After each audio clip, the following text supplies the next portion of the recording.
Once there was a poor woman who lived with her son in a small house by a river. They didn't have much money, so the woman would gather leftover grain from the fields to eat. Despite being poor, they were happy because they loved each other very much. The boy had big blue eyes and curly golden hair. He adored his mother and always enjoyed helping her. As the years went by, the boy grew to be 8 years old. But then, the mother became sick, and they ran out of money. "I don't know how we'll get food," said the mother, hugging her son and crying. "I'm too weak to work, and we're out of money." "I can work," said the boy confidently. "I'm sure the squire at the big house will give me a job." At first, the mother didn't want to let her son go because she wanted him by her side. But since they had no other choice, she agreed to let him go to the squire. Not wanting her son to look shabby at the big house, the mother made him a new outfit from an old blue dress. When he was dressed, he looked like a prince. His blue eyes and the new clothes made him look very handsome. Then she sent him off with a kiss to see the squire.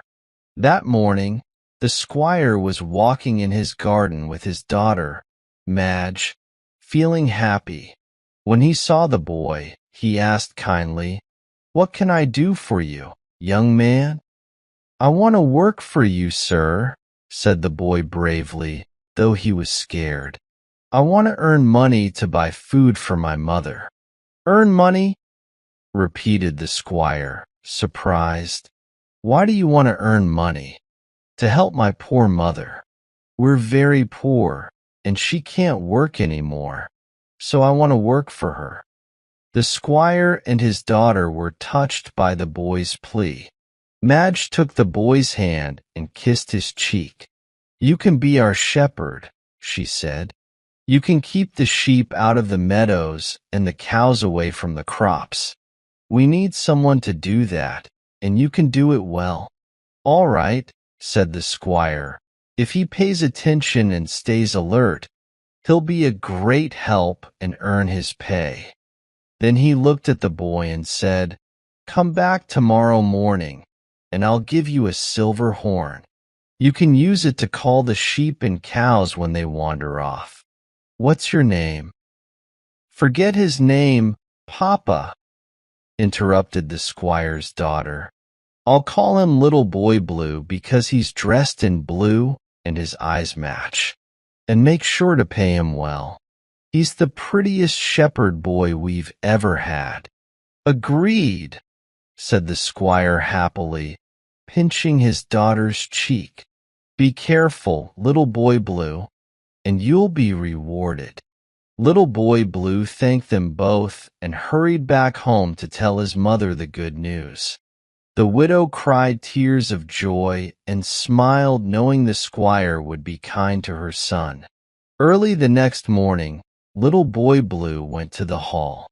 The squire's steward gave him a shiny new horn and a gold cord to wear around his neck. He was put in charge of the sheep and cows and told to keep them from wandering into the meadows and fields. It wasn't hard work and suited Little Boy Blue well. He watched carefully and did a great job as a shepherd. With the money he earned, his mother didn't go hungry anymore. The squire's daughter liked him and enjoyed hearing his horn echo through the hills. Even the animals liked him and always obeyed his horn. So the squire's crops grew well and weren't trampled.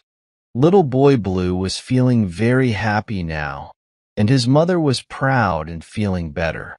After a few weeks, she got strong enough to walk a little in the fields each day. But she couldn't go far because her legs were weak, so she could only walk to the stile to meet Little Boy Blue when he came home from work. Then he would help her back to the cottage, and he was glad to support his mother and help her walk. But one day, something terrible happened. Little Boy Blue was coming home, whistling happily, expecting to find his mother waiting for him at the stile with dinner ready. But she wasn't there. Instead, he heard her moaning in pain. He rushed to her side and found her lying on the ground, her face pale and tears in her eyes. She had slipped on the stile and broken her leg. Little Boy Blue ran back to the cottage for water and bathed his mother's face. Then he carried her back home, since there were no neighbors around to help. Thankfully, they didn't have to go far, and he got her safely into bed. Then he wondered what to do next. "Can I go get the doctor, Mom?" he asked, holding her hand tightly. She kissed him and said, "Yes, dear. Take the boat and go to the village. I'll wait for you." So Little Boy Blue rushed to the river, got the boat, and rowed down to the village. He found the doctor and told him what happened.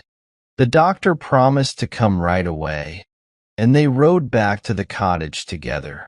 It was very dark when they got back, but Little Boy Blue knew the river well.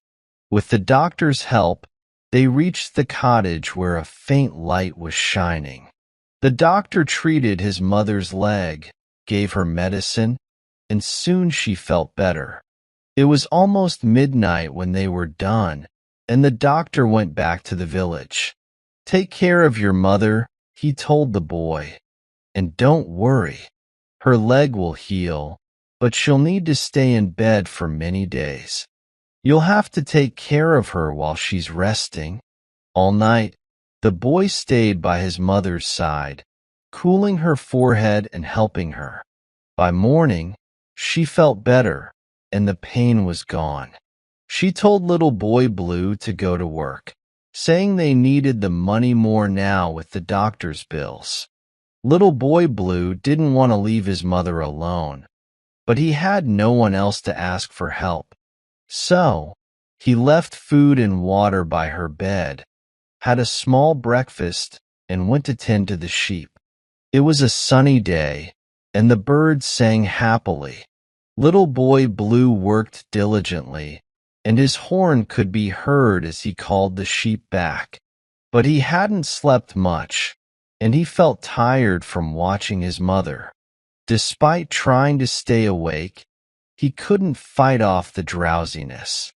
Sitting by a haystack, he leaned against it and closed his eyes for a moment. The animals grazed nearby, and he listened to the sounds around him. Before he knew it, he had fallen asleep, dreaming of his mother being well again and waiting for him at the stile. The sheep wandered close to the meadow's edge, waiting for the horn's warning sound. Meanwhile, the cows caught the scent of the growing corn and moved closer to the forbidden feast. With no horn to call them back, the cows entered the squire's prized cornfield, and the sheep enjoyed the juicy grasses of the meadows. When the squire returned from checking his farms, he found the cows trampling the grain. He shouted for Little Boy Blue to blow his horn, but there was no response. He then noticed the sheep deep in the meadows, which made him even angrier. Spotting a passing farmer's lad named Isaac, the squire asked where Little Boy Blue was. Isaac, having seen the boy asleep under the haystack, refused to wake him, fearing he would cry. Instead, he volunteered to drive out the animals, hoping to take Little Boy Blue's place as the shepherd. Hearing her father's frustration, the squire's daughter came out and learned of Little Boy Blue's failure. Saddened by the news, she joined her father as he approached the sleeping boy. "Wake up," the squire demanded, shaking Little Boy Blue. "You've let the animals stray and betrayed my trust. Leave my lands at once." Little Boy Blue woke up quickly and rubbed his eyes. As Isaac had predicted, he started crying hard because he felt bad for letting the squire down and losing his trust.